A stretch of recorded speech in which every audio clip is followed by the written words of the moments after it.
Okay, let's begin. Welcome everybody back from the winter holiday break. I hope everybody is doing well out there and is healthy at this point, considering everything that we've been living over the last year, right? Bienvenidos todos al Charla con Café, al Año Nuevo. Ah, Espero que todos están bien de salud y energía y alegres de regresar a las clases para sus hijos. Um, Let's dive right in. So today we're going to cover just a couple things for the parents that did not get a chance to join us on, I think it was December 17th. We did three coffee chats in the very short month of December in an effort to provide you with a little bit more of a concrete update with reopening. As you may recall, we had a couple physicians from UCI join us at one of those, which ate up a lot of the time of one of the coffee chats. So we did a follow-up coffee chat in December. So today I do want to spend a little bit more time to reiterate some of those talking points from December and then provide a couple additional updates since we've been back from break. The other piece is we'll do a couple general reminders. One thing I do want to call out is that we are actively executing and hosting program tours that you've experienced before in person. These are all virtual. If you visit our website under admissions, you'll get a chance to see how you can sign up there. But the next one that's coming up is on Tuesday, January 12th of this month. And there's a couple options on timing, whether it's in English or Spanish. So feel free to check out the website. We've got very little spots for TK. So if you know anybody that is interested in joining OCEAA, specifically in TK, feel free to reach out to them and connect them to us, and we can support them throughout this process. And then Directora Collins should be joining us probably in the next 15 to 20 minutes. She's wrapping up an IEP. She will be providing some updates on the curriculum side, some pretty exciting little projects that we've got going on with your students. El resumen de hoy, un momento, dejar a alguien entrar en el salón. El resumen de hoy es para los papás que no tuvieron la oportunidad de unirse con nosotros en el 17 de diciembre. Vamos a tomar poquito tiempo hoy para platicar de esas actualizaciones. Si se unieron con nosotros en uno de esos charlas con café en diciembre, como saben, teníamos tres. El segundo que hicimos teníamos doctores de UCI que tomaron mucho tiempo en una de esas charlas de café. So, hicimos otra presentación en diciembre, pero como eran las Navidades y los tiempos de celebración, muchos papás no se unieron con nosotros. So, quiero tomar tiempo hoy para darles poquitas actualizaciones sobre los planes de reapertura y también unas nuevas cosas que han cambiado en estas semanas. También vamos a hacer unas actualizaciones generales sobre diferentes programas de comunidad que tenemos aquí en OCEA. Y también es el tiempo de hacer los recorridos del programa de OCEA. O si conocen papás, vecinos o amigos que están interesados en nuestro programa, en estos tiempos, en estos meses que vienen, vamos a hacer recorridos una vez al mes. El que sigue va a ser el martes, el 12 de enero. Y hay dos tiempos, uno en inglés y uno en español. So, si van a nuestro sitio web, en la página que se llama Admisiones, ahí pueden encontrar información sobre cómo se pueden registrar. Y también la directora Collins va a venir con nosotros como unos 15, 20 minutos y nos va a dar noticias de unos programas académicos que sus niños están participando en estas semanas que vienen. All right, and as always, if anybody has any questions, feel free to raise your hand or add a question or a thought in the chat box. Y como siempre, si tienen pregunta, por favor, pongan sus preguntas, sus comentarios en la caja de charla. So just as a quick reminder, we continually remind you all as far as where we're at as a county with regards to COVID-19. And I'm pretty sure everybody knows that we are in the worst tier at this point, the widespread, the purple tier. Pretty much the state of California, let's just say 90%, 80% is in this tier. I'll share some data in just a couple moments, but I just wanted to remind you, in case you haven't been watching the news, that we're not in a great place right now as a county and as a state with really regards to COVID-19. Como saben, en el pasado vamos a enseñar, les vimos enseñado esta formación, pero siempre les quiero recordar de los cambios que hemos mirado con COVID-19. Como pueden mirar aquí en la pantalla, nuestro condado, el condado de Orange, está en el más peor tape, el nivel morado, y casi todo el estado de California está en este etape. So, como saben, ahorita el estado, nuestro condado, Santana, Anaheim, están en los peores tiempos ahorita con COVID-19. Y nomás quería tomar un momento de de recordar de estos tiempos difíciles y que le den ganas para protegerse a ustedes, sus hijos y sus familiares. So I think I've done a couple updates on this. I don't think I did it at the last coffee chat, but I did want to call out a couple updates around the Orange County specific cases. So one of the things that I did want to call out is the percent increase from December to this point. So right now, Orange County, and I just pulled this number right before we got on the coffee chat, has 177,000 positive COVID-19 cases. So if I compare that to December, that number jumped up 102% since December. So as you can see, the county is not in a great place right now around COVID-19 positive cases. And I just wanted to call this out to ensure that everybody is taking, safety precautions to the best of the ability possible, maintaining physical distance, using your face coverings, disinfecting, washing your hands, taking care of yourselves, and just being patient, right? Because this is all out of our control at this point. And so we as a community should continue to work together to battle this pandemic, to be able to get to a place of normalcy. And I know that Rosalinda is on, so I don't know if you want to... Sí, solamente queríamos darle un poquito de conocimiento que tal vez a lo mejor usted ya está enterado, pero a los casos en el condado de Orange no han mejorado, al contrario, han empeorado muchísimo. Mike obtuvo esta información justamente antes de la charla con Café, y como pueden ver hay 177,000 a 686 casos. Entonces, esto ha incrementado desde diciembre a un 102% más. Entonces, queremos animarles y recordarles que por favor se ayude a sí mismo y a sus familiares, al prójimo, siguiendo las pautas de seguridad, usar el cubrebocas, el distanciamiento social cuando se puede, y pues que sea paciente, ¿verdad? Que son tiempos muy difíciles, pero solamente con paciencia y aportando con lo que nosotros podemos para que en realidad podamos seguir adelante. Y pues que todo esto está fuera de nuestro control. Entonces, solamente queríamos comentarle eso. I think I got it. Yeah. You did, yeah. Just really quickly on the deaths, and again, I pulled this data today from the state's website, and just to give you a quick little visual of the age brackets that they're seeing, the death rates at, right? So if you look at ages 0 through 17, and this has been pretty consistent month over month. It's been 0, of course. There's been a couple young people that have been taken from us way too early due to COVID-19. But this is something that I've been noticing.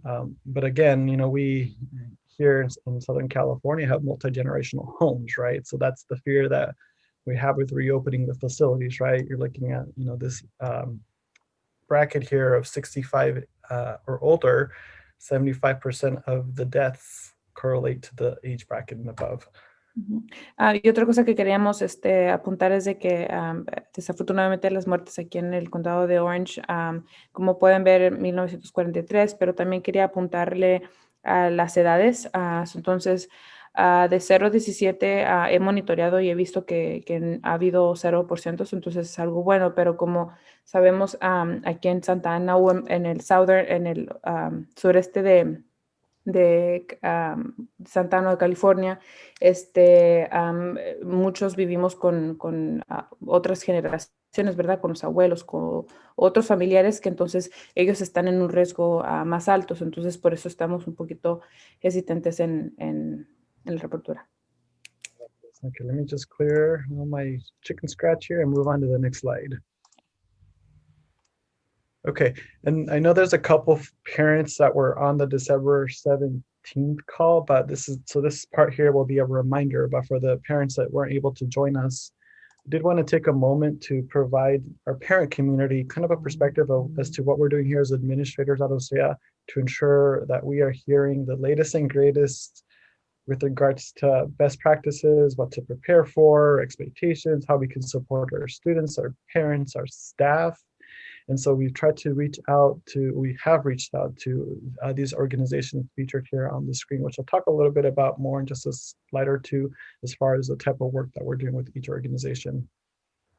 Esta pantalla va a ser más un recordatorio para los padres que se pudieron reunir con nosotros el 17 de diciembre y para las personas que no, queríamos compartirles que tenemos conocimiento y hemos estado en contacto con estas agencias que nos están ayudando a proveerle a nuestra comunidad escolar lo más reciente, ¿verdad?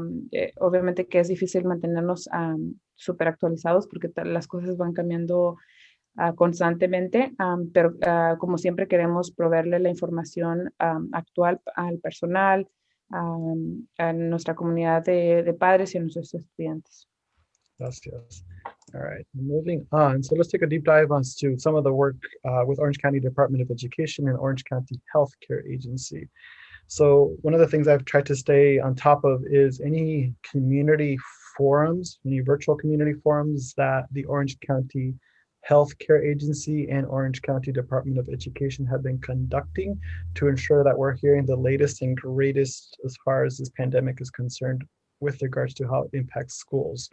As you know, we're our own LEA with our own governing board of directors. So ultimately we have the local decision-making power. So what we need to do constantly is ensure that we're hearing the latest and greatest. So we're making the wisest decisions to ensure the safety and health of our staff and students. So Dr. Clay Chow is the Orange County Healthcare Agency Director. And in some of the forums that have joined, and it's similar to the coffee chat here today, where we get a chance to ask questions via the chat box or unmute ourselves. And one of the recommendations is to stay with our current model at this time, which means our stage 2 pre-existing cohorts that have been participating or learning from our campuses. I'll pause there, Rosalinda. I know that was a lot. Yeah.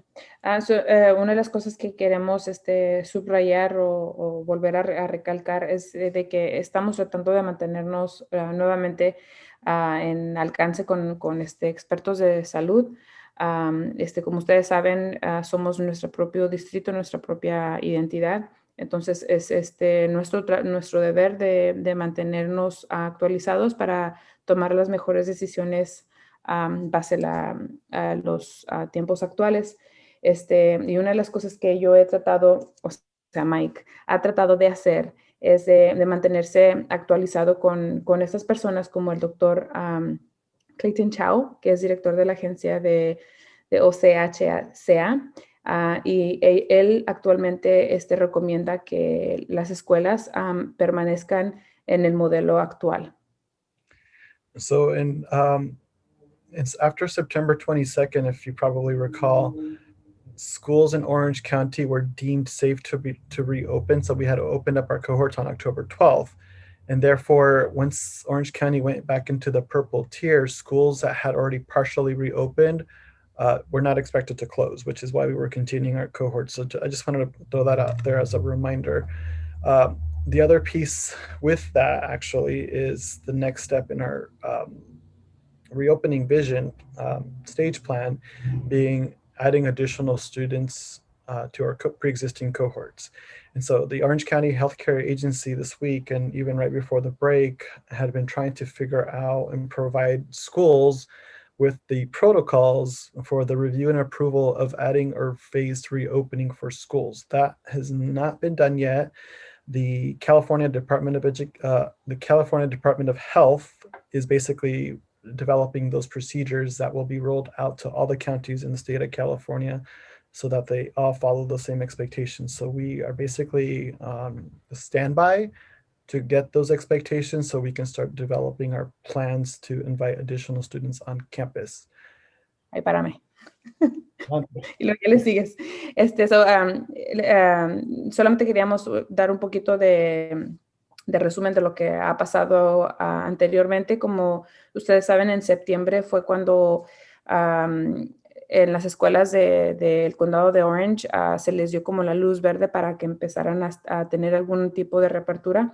Y fue cuando nosotros en septiembre 12, ¿septiembre 12 o octubre 12? Septiembre 22. O septiembre 22.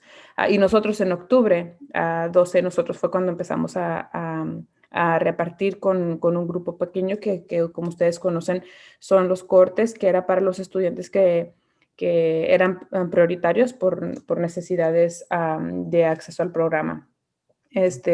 Cuando California cambió al nivel morado, que era de alto riesgo, las expectativas para las escuelas no era de cerrarse. Entonces nosotros continuamos con los cohortes, siguiendo las pautas de seguridad. Y fue cuando nosotros empezamos a planificar para la siguiente etapa, que era agregar más cohortes. Antes del el descanso o de las vacaciones de invierno, la Agencia de Salud iba a estar proveyendo información a las escuelas con expectativas o ciertos protocolos que debemos llevar para abrir con seguridad, y estas pautas o esta guianza no se ha proveído. Obviamente que cuando se haga, entonces eso va a ser compartido a todas las escuelas porque es algo que todos tenemos que seguir. Gracias. And then the last bullet point on this slide was really, the ongoing expectations about the importance of face coverings and physical distancing. That has been a common message or talking point that these various subject matter experts that have partnered up with us have told us how much that makes a difference. Sí, y nuevamente queríamos solamente recalcar nuevamente las expectativas de cómo nosotros podemos contribuir a nuestra seguridad y a la de los otros. Ese es un mensaje muy común que hemos estado escuchando con todos los expertos que estamos en contacto sobre la importancia de usar el cubrebocas y el distanciamiento social, el lavado de manos y pues todas las cosas que ya nos han repetido, pero seguimos repitiendo porque es sumamente importante. Yeah, many of us have, continued to take these precautions on from the very beginning. And this virus is so unpredictable. You could let your guard down for a second and it gets you, right? And even if it, penetrates a home and the family members in that unit, both, let's just say a husband and wife or partners, get exposed, the virus has impacted them in different levels, right? Some spouses have severely been brought down by the virus while others have had minor symptoms. So it's just a very unpredictable virus. So, please take care of yourselves. Sí, y otra vez no que no lo sabemos, ¿verdad? Pero este virus es en realidad no tenemos predecible, es impredecible. Porque en realidad han habido familias donde se han visto impactadas con el virus, ya sea, por ejemplo, una pareja, y se les impacta a cada individuo completamente diferente. Puede que tengan síntomas muy menores, otros que en realidad son sumamente devastadores. Gracias. All right. So in partnership with Orange County Department of Education and Orange County Health Agency, I've also continued to advocate for our school, for our staff, specifically around the vaccine rollout. Currently, the state of California is promoting the school sector or school educator, employees, teachers, classified personnel, support staff, falls under the 1B phase, which is, I've heard a couple different things about the timeline. I've heard late January and early February. Long Beach today just rolled out, the mayor from Long Beach rolled out a communication today that the school educators will be getting access to the vaccine in Long Beach on Thursday. So I'm a little disappointed with Orange County's lack of timeliness, if you will. Their county just right next door, right? And so I've been giving the Orange County Department of Education some pressure this week, and also the Orange County Healthcare Agency. At the end of the day, if the OCEAA administrators don't advocate for our staff, no one else will. So this is something that we made a top priority for us to ensure that we're getting the latest and greatest communications to ensure that we as a community are at the forefront of anything that's popping up that can support our, finish line to get to a sense of normalcy at some point. Y nos trae con el tema de las vacunas para el personal. O sea, son como yo le había comentado, o Mike le había comentado, de que él está tratando de mantener una relación cercana con las personas que tienen mucha experiencia sobre salud y para también abogar, por ejemplo, con las agencias de salud de Orange County para abogar para el personal. El personal clasificado, certificado y todas las personas o los trabajadores que trabajan en una identidad de educación están bajo la fase 1B.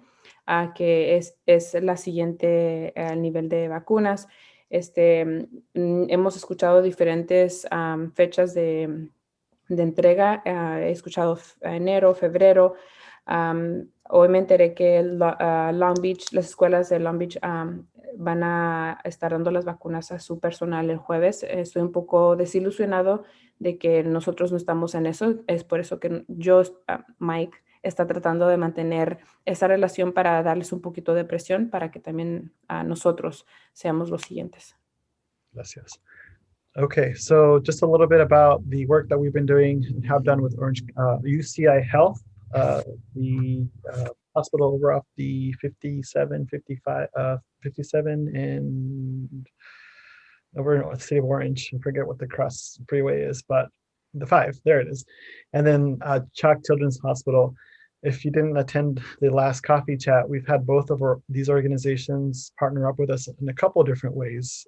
One of them, if you had a chance to join that parent training, 2 physicians from UCI Health basically did an overview on COVID-19. They gave us an opportunity to ask questions. Parents, there were some great questions coming from the parent base. And so I want to see if I can, well, feel free to add some commentary in the chat, but if you would like to have them come back and possibly do an update on how the vaccine rollout or side effects are going or anything that you have about concerns around that, I'm more than happy to reach out to them to see if we can get them to come back to a coffee chat.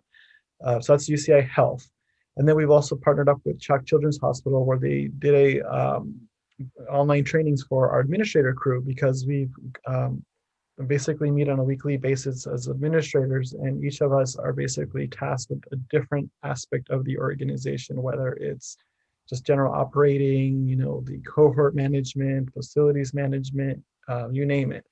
And so our goal as a team of administrators is to try to work together as a team to ensure we have the latest and greatest information to support our areas of expertise. So that's something that we're going to continue to advocate for, to ensure that we, the team that's trying to make this happen for everybody continues to support and fight the good fight, if you will. Y es un poquito de la continuación de la pantalla anterior. Hemos tenido la fortuna de estar en contacto con UCI, con Chuck. Chuck, con la doctora Lauren, ella nos dio una capacitación al personal administrativo que nos reunimos. El equipo de administración se reúne por semana, cada martes, y es donde cada departamento da un poquito de actualización de desafíos o éxitos que están teniendo, pero obviamente con COVID pues ha sido como el tema de todos los días. Entonces, en ese equipo está pues el equipo de mantenimiento, operación, el equipo de cohortes,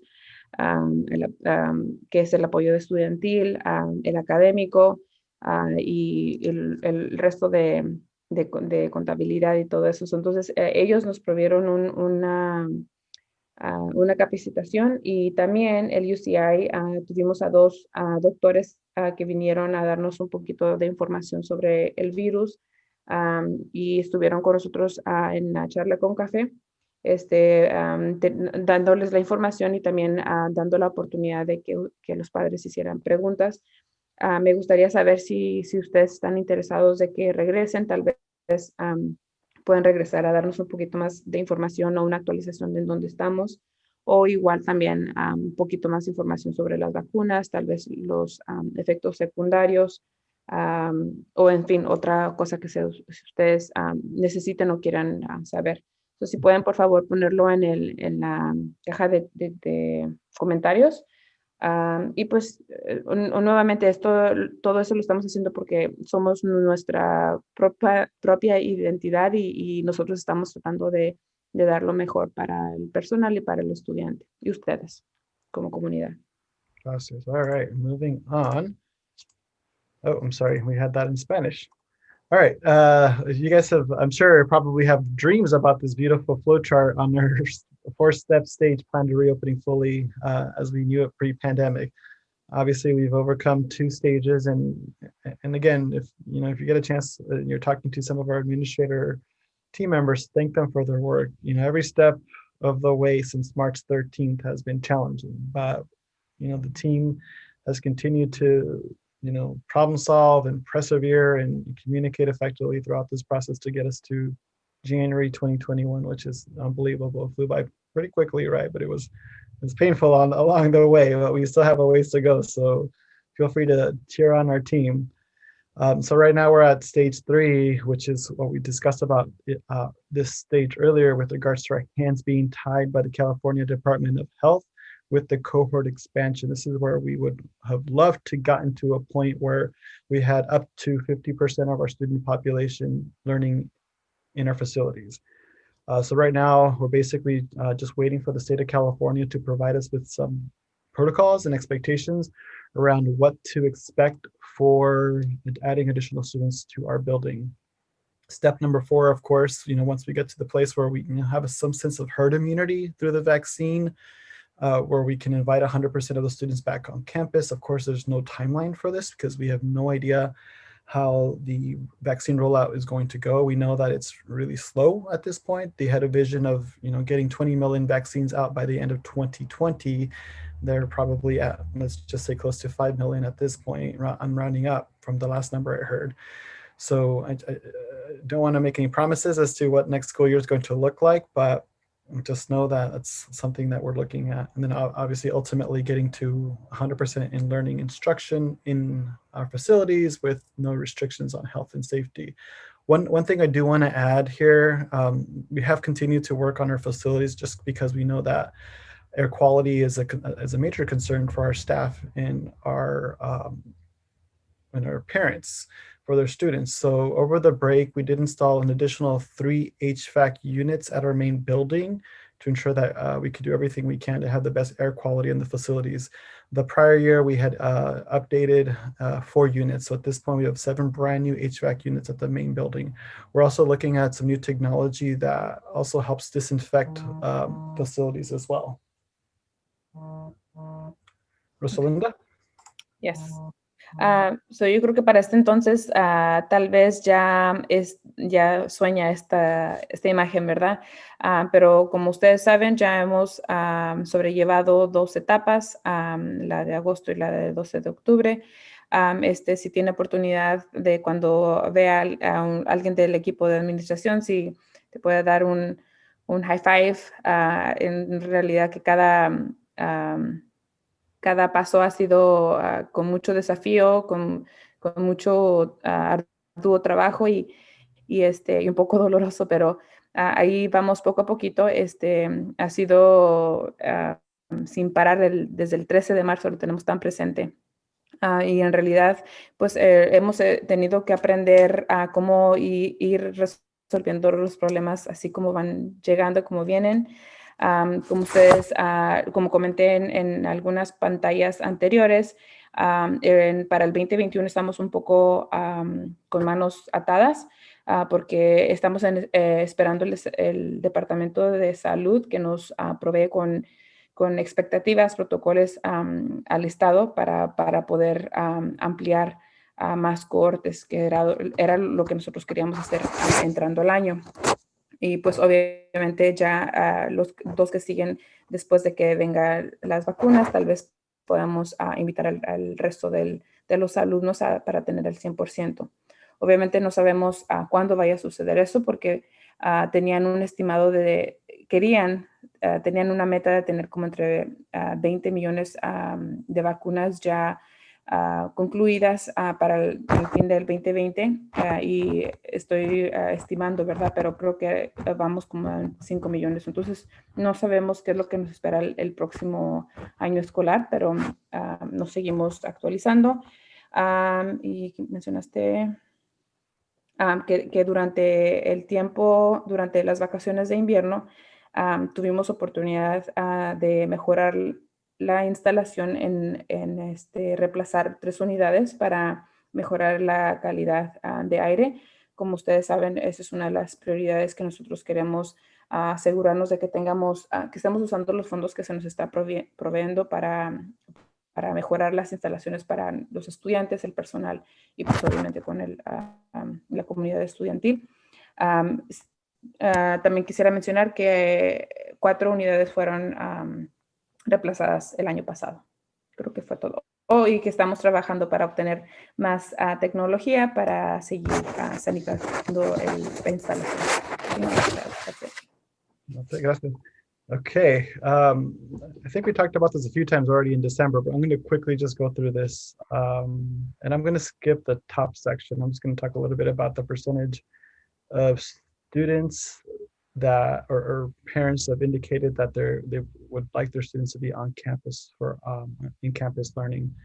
So that is, let's see, AB cohort in January, it's about 62% of our parent or student base that would like to have learning in campus. And then about 40% indicated that they'd like to stay home for the rest of the school year. That's really the biggest highlight on that. I don't want to spend too much time because we've talked about it a few times already. Y aquí solamente nada más voy a pasar a los números sobre la encuesta. Nuevamente quisiera mencionar que esto fue en noviembre, eso fue, no está actualizado, pero en aquel entonces 62% de las familias querían regresar en sitio, en el plantel. Y ¿cuál es el otro porcentaje? ¿38? ¿40? No veo. Lo azul es el resto que quisiera quedarse en casa el resto del año. Okay, I know Directora Collins, and I don't know if you want to take this slide on for the teacher survey. One of the things we did also is, obviously we've continued to do parent surveys. We've done 3 at this point, and just be prepared. We might do a couple more just for fun, right?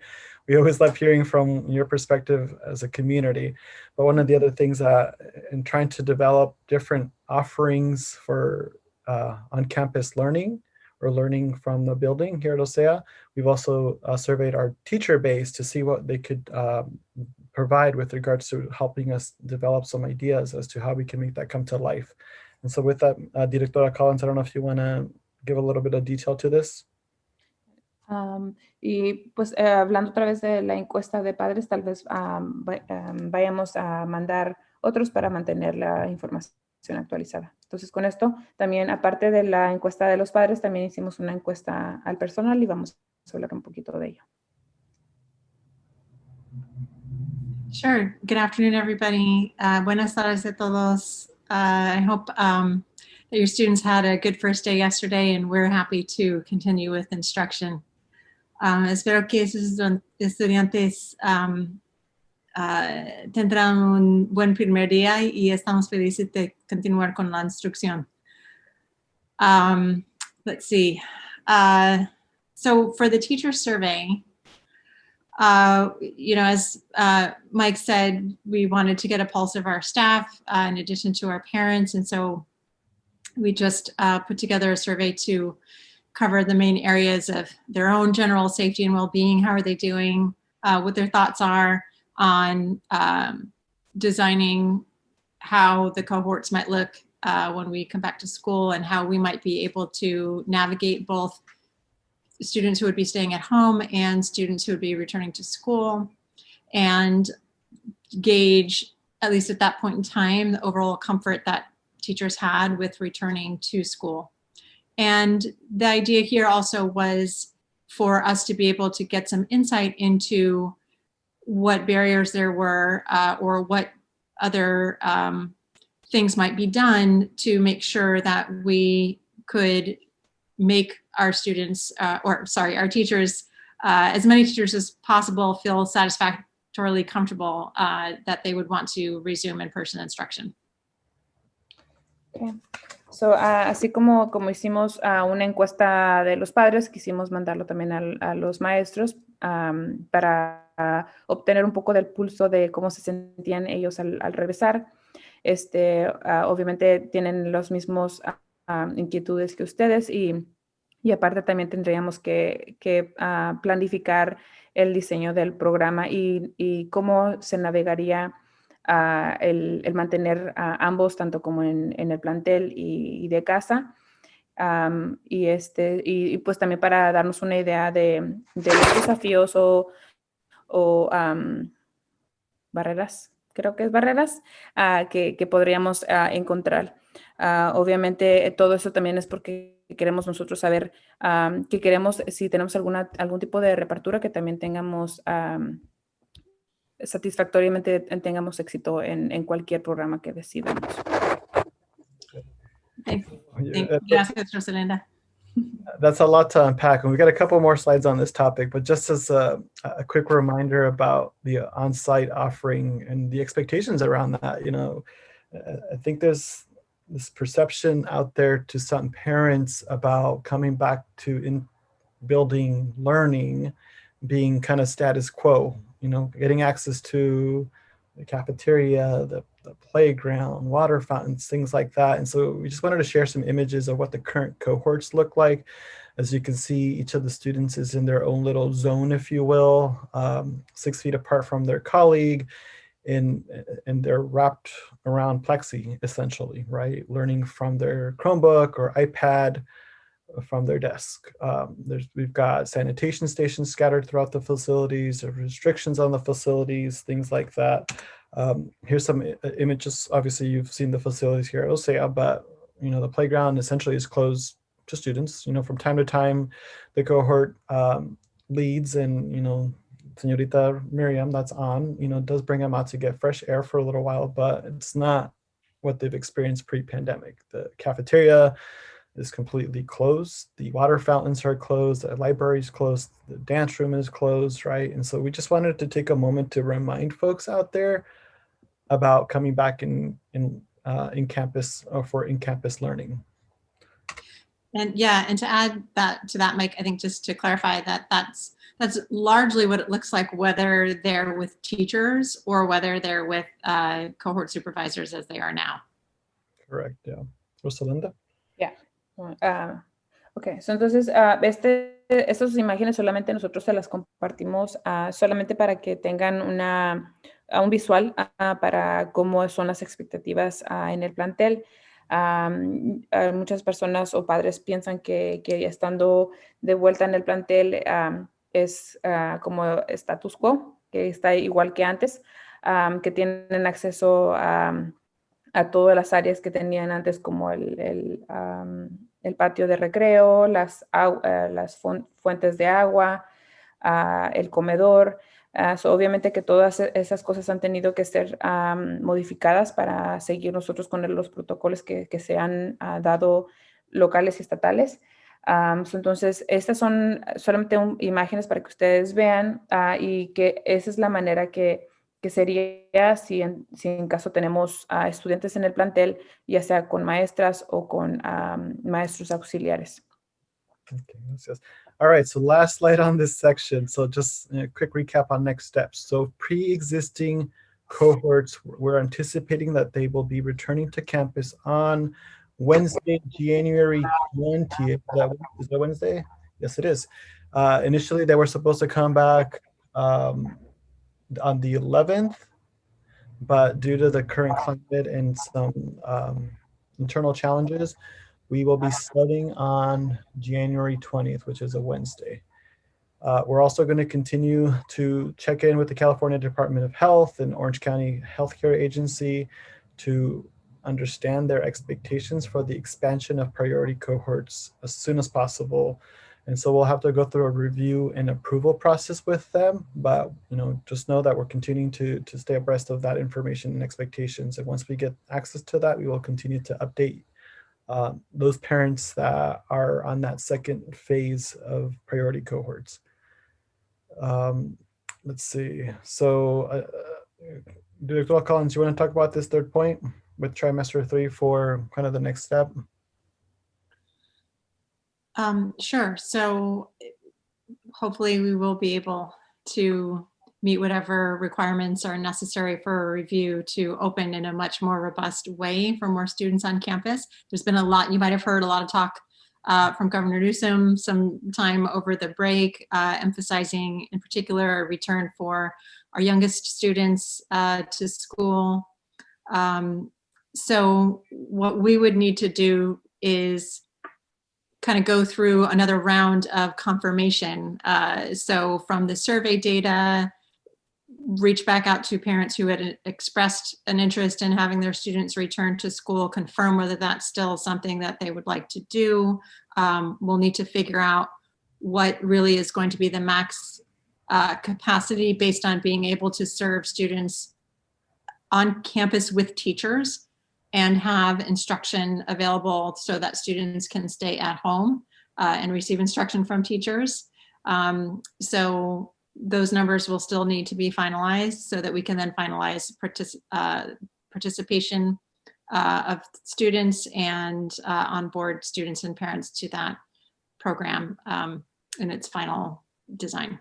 Yeah, and with that onboarding, that next bullet point, participate in new required training. This is going to go, across the board, right, for OCEAA staff, and the training also will extend to our parent base, right? When we did the cohort, the stage 2 of the cohort expansion for the current students, we also had our parents join us for online trainings as to what to prepare for coming back to in-campus learning. Some protocols and expectations from the parent side as they're coming to campus daily, things like that. And so that'll be a process for those parents that will be an expectation.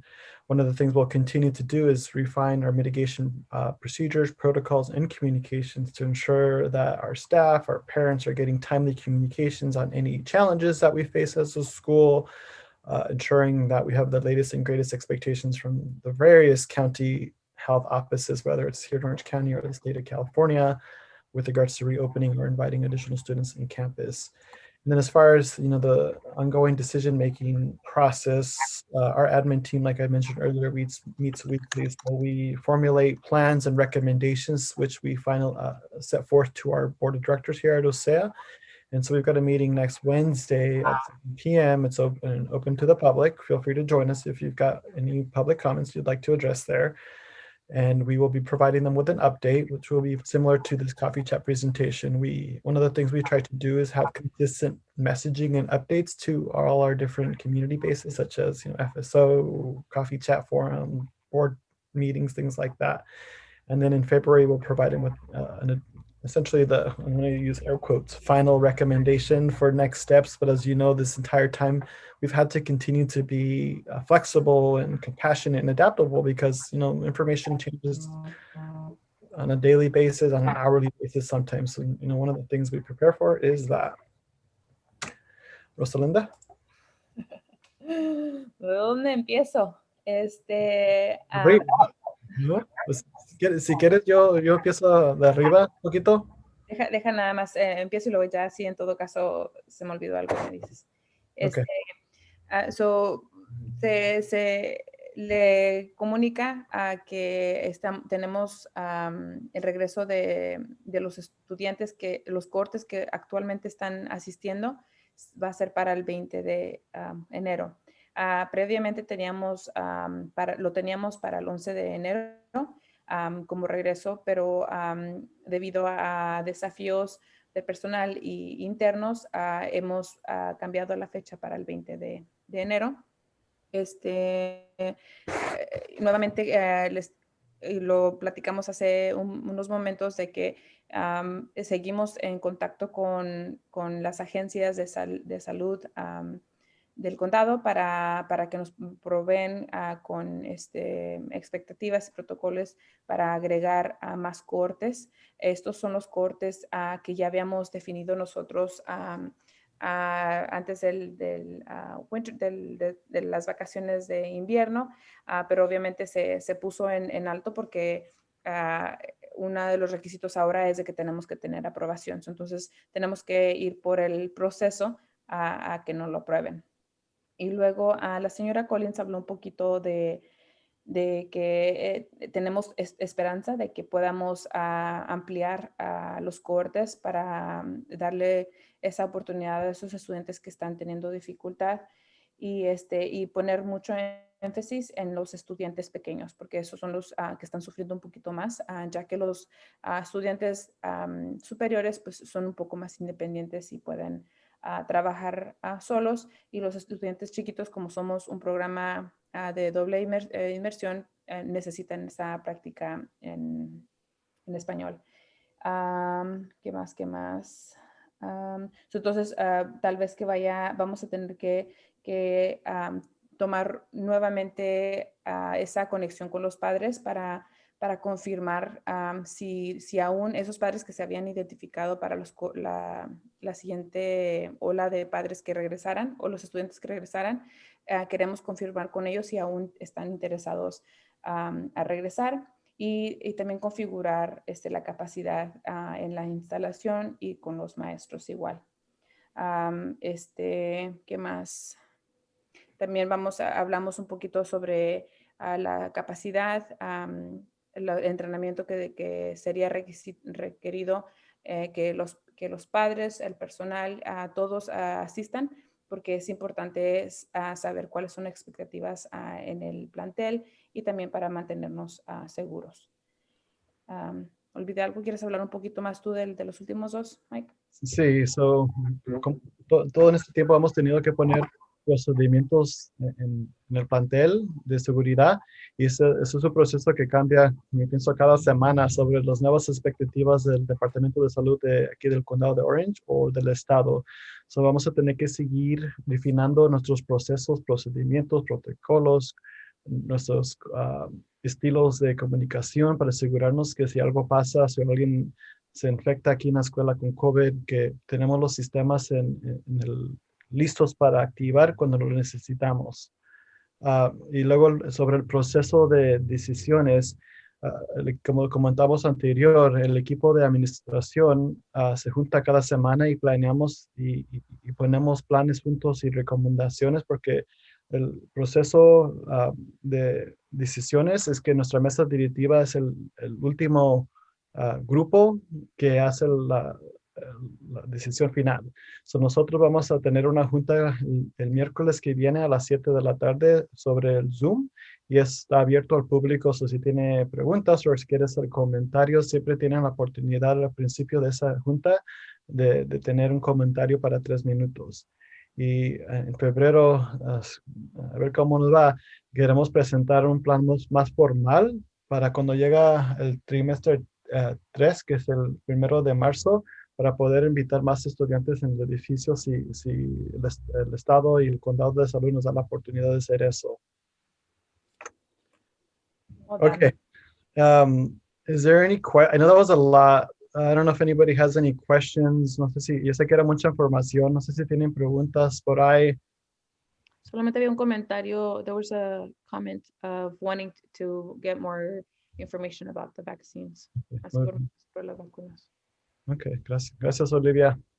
And I wanted to put this reminder up here. I know I probably live and breathe this for the most part, but some of these basic things really make an impact. So lávense las manos, cubren su boca, limpien, áreas con desinfectante. De vez en cuando me atoro con unas palabras, y mantengan 6 pies de distancia. Just these little things could really make an impact. And I know, some of us have done this from the beginning and still have had had luck with getting COVID, right? And so it's just like I mentioned before, this virus is so unpredictable. All right, so I'm going to toss it over to Directora Collins. Now we're going to get to some fun stuff, right? Sure. Were there any other questions from anything else preceding?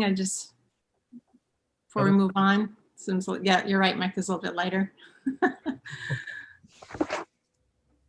All good? Looks like it, yeah. Okay. Well, I did want to share what I feel like is more joyful news or just exciting news about what students are learning. Rosalinda, do you want me to pause or do you want me to kind of run through? Yeah, let's pause. I think it makes it easier. Solamente queríamos compartirles noticias que obviamente son un poquito más alegres y emocionantes sobre los trabajos que los estudiantes actualmente están haciendo.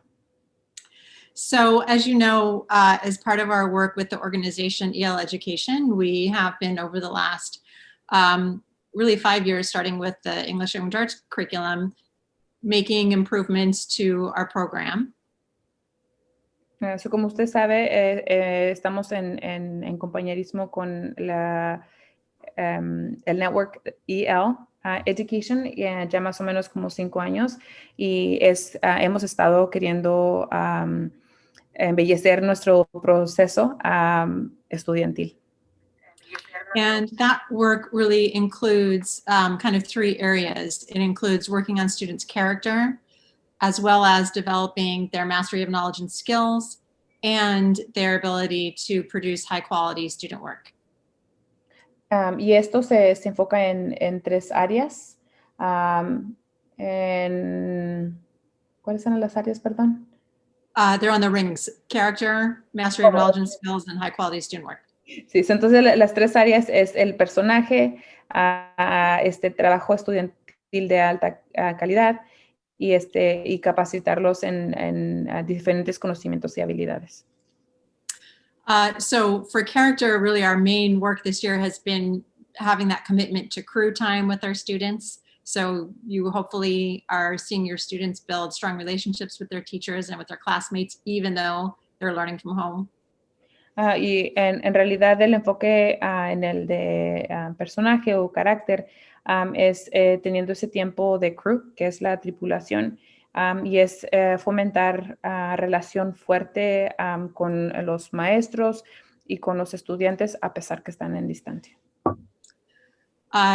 This year, obviously, we've had to take all that we know how to do instructionally and adapt it to remote learning. So that's really where the bulk of our work this year in mastery and knowledge of skills has been. Obviamente que ahora que estamos en forma remota, ese ha sido la mayor del trabajo que hemos tenido que hacer en adaptar a todos nuestros conocimientos y ponerlos de esa manera. Espero que ustedes hayan tenido oportunidad de ver a sus estudiantes. Mm-hmm. And the focus on that is usually literacy and math, knowing that among other assessments, our students, at least as of right now, are still going to be expected to take state exams this year. Y obviamente pues el enfoque es de que de todos modos tenemos que prepararlos en forma de literatura y matemáticas, ya que son los exámenes estatales, para los exámenes estatales. But it's the third ring, high quality student work, that really gets me the most excited. And so what I wanted to share with you today is that one aspect of building our capacity for our students to do high quality student work is them participating in what are called case study projects. Pero en realidad lo que más me emociona es el trabajo estudiantil de alta calidad, porque es un aspecto que es de crecer. Entonces, y eso se basan en case study, que es estudios de casos de otoño. Estudios de casos. So sorry, just a side. So Rosalinda, I'll just go through now the slide set, and then if you want to do the following slide in Spanish, you could do that. Sure. Okay. So case study projects are focused investigations about a topic that are authentic and relevant and they provide opportunities for students to learn from local experts and contribute positively to their communities. This is one thing that got many of parents and teachers excited about working with EL education. And so we have launched, right, our kind of first round of working on case studies to get us towards having more longer term types of experiences like this, which are called expeditions. So the fall brought some first rounds of case study work with a few grades. Our kindergarten students and our 6th grade students did COVID-19 case studies. Our kinder students created graffiti chalk artwork in their communities to promote mask wearing. And our 6th graders did public service announcements also to give community information about COVID, how it impacts one's health and one's body, and what they could do, what you can do to stay safe. All of our students also worked on an arts-based case study around self-portraits and self-identity. And our 5th graders used the presidential election as an opportunity to do some research and investigation into voting. Awesome. We now have some other grade levels who are getting ready, who are planning now to launch their first case studies. So in kindergarten, the topic for the case study is going to be food stories. So they're going to take a deep dive into the story of bananas, and then participate in doing research and learning about the foods that they purchase at the grocery store, particularly produce. And it will integrate a lot of different standards into that case study. Our 1st and 2nd graders are going to tie their case study work into some life science standards. 1st grade is going to be launching a case study about wildlife in students' own backyards. And 2nd graders will be taking a close look at the problem of mosquitoes in our community. Our 3rd graders are launching a case study on civil rights and being an activist, and we're tying this into our new mural that we have on the building. 4th grade is doing a case study right now about the problem of returning to school and how do we decide when to return to school. And I think they've interviewed Mr. Limon recently to learn about the problems of bringing students back to school. And our 7th and 8th graders are going to be going on a further, more in-depth journey of exploration and identity and how those impact your perspective on things. And so this will include a lot of social studies, literature, and art as well. So it's going to integrate a lot of different standards into that work. Okay. If I forget something, because let me know. So entonces, como les dije, eso es lo que nos emociona más y les emociona también a los maestros, lo que son proyectos de estudios, y esto lo voy a leer así, luego yo nada más voy a dar las notas que dio a la señora Collins. Los proyectos de estudios de casos son investigaciones que son enfocadas en temas auténticos, o son cosas que son revelantes y brindan oportunidades para que los estudiantes aprendan de los expertos locales y que ellos también puedan y tengan la oportunidad de contribuir positivamente en sus comunidades. So, en otoño, los estudiantes tuvieron como un inicio de este proyecto y fue para todos los grados. So, entonces, el enfoque obviamente fue COVID, porque es lo que es relevante para todos, y fue de kinder a sexto. Una de las áreas donde fueron enfocadas es cómo prevenirlo, cómo cuidarse y qué es lo que se estaba viendo.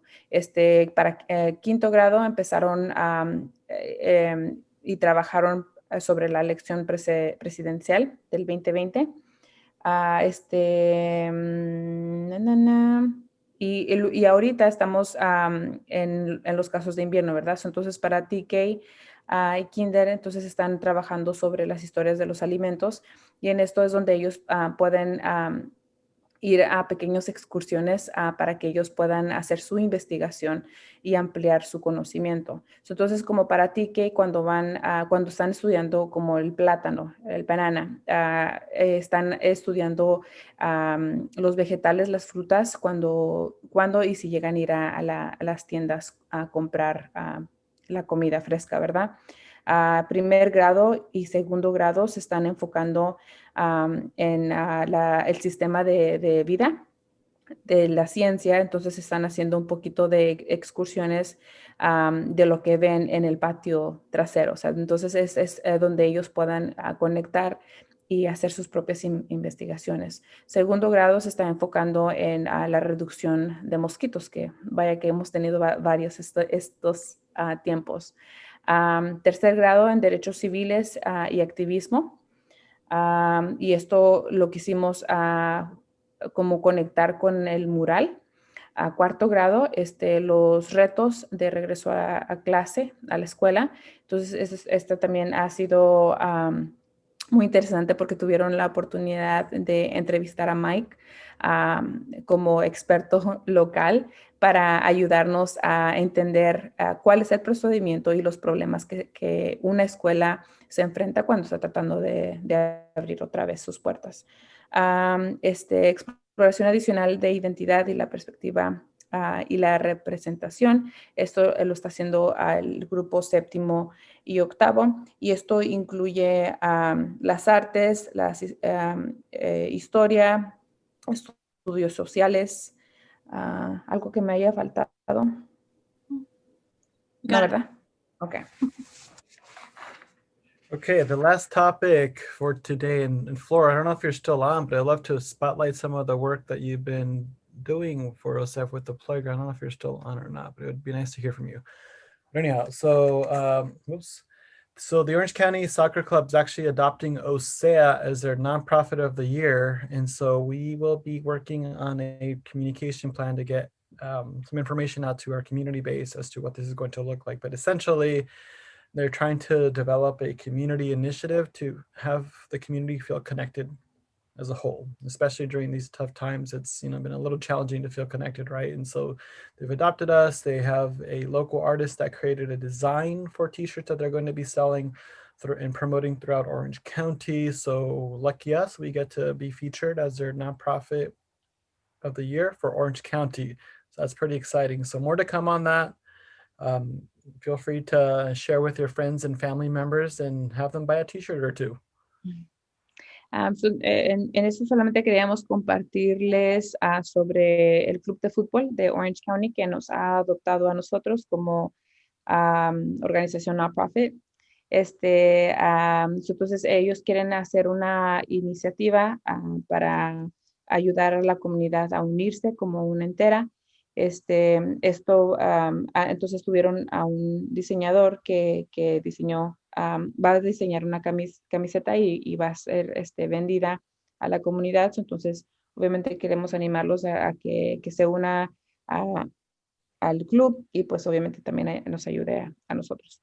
Más información va a venir más adelante y fue todo, ¿verdad? Sí. Y con eso ya terminamos. No sé si tienen preguntas por ahí o comentarios. Flora, I don't know if you want to give a quick little update on some of the work on the playground. Estoy aquí, Mike. Si quieres, déjame ver. ¿Me puedes oír? Sí. Sí. Ok. Buenas tardes a todos. Feliz año. Yo sé que es un año ya interesante, ¿verdad? El comienzo.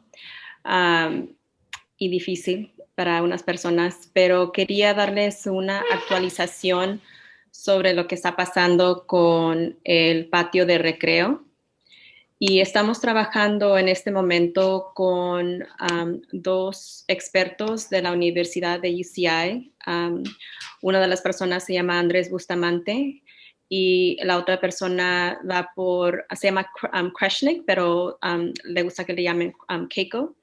Y ellos están dando su tiempo, ¿verdad? Como voluntarios a nuestra escuela para tomar el primer paso para ver cómo podemos mejorar nuestra área de recreo.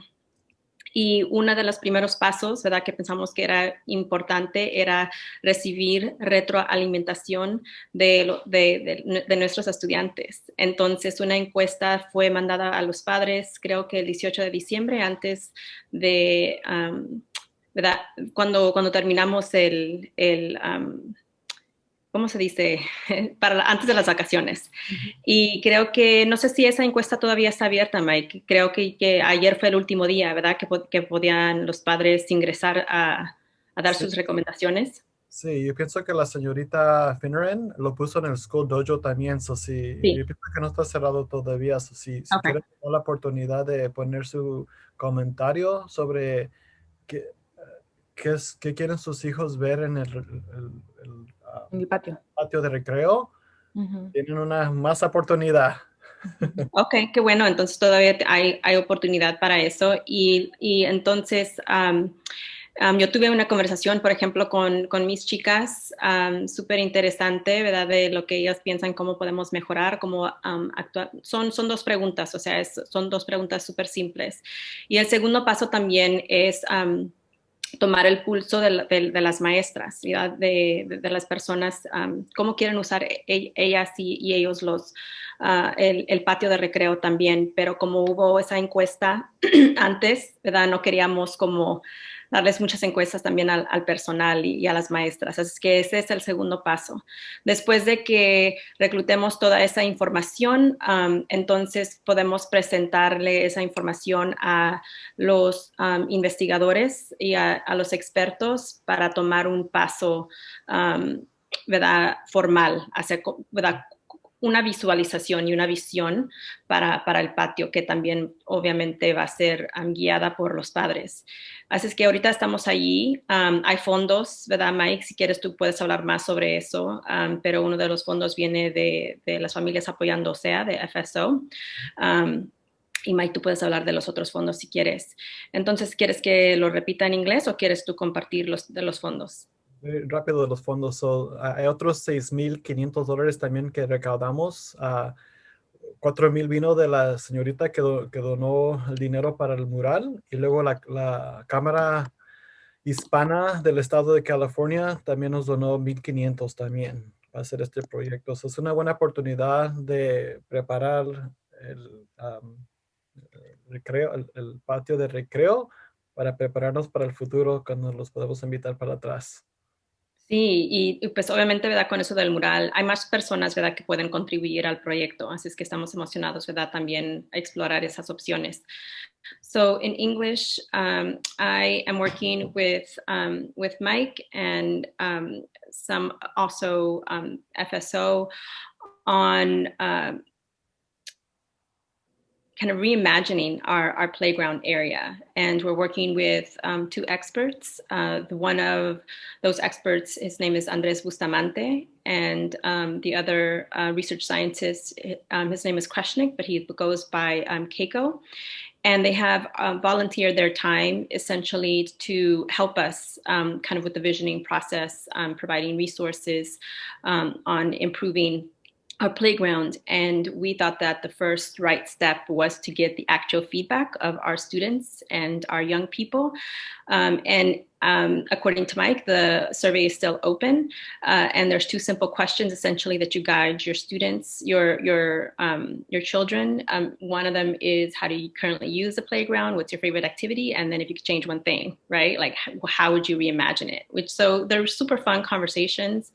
I had a really interesting conversation with my daughters about that.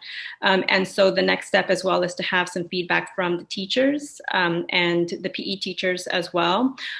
But we have not been able to get to that, just given the fact that there were other surveys that were taking place. So that's also something that's critical in terms of us getting feedback.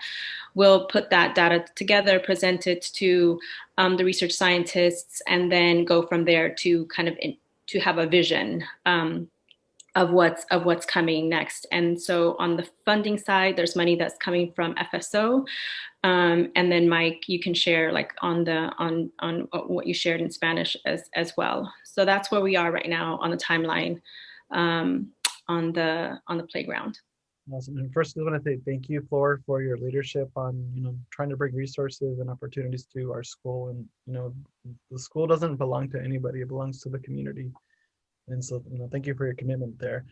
With that, with the community in mind, the funder that underwrote the mural expense also provided us with a grant in the amount of $6,200, which $4,000 will be dedicated and restricted to the playground project. And also the California Hispanic Chambers of Commerce also donated, I'll be collecting a check soon, for $1,500 as well. So, one of the things we're trying to do here at OCEAA is try to really get the community to support our projects and different things we could do to enhance our facilities and things like that. So just keep us in mind if you ever hear of any grant opportunities or you've got any companies willing to invest in schools. We'll put their dollars to use here.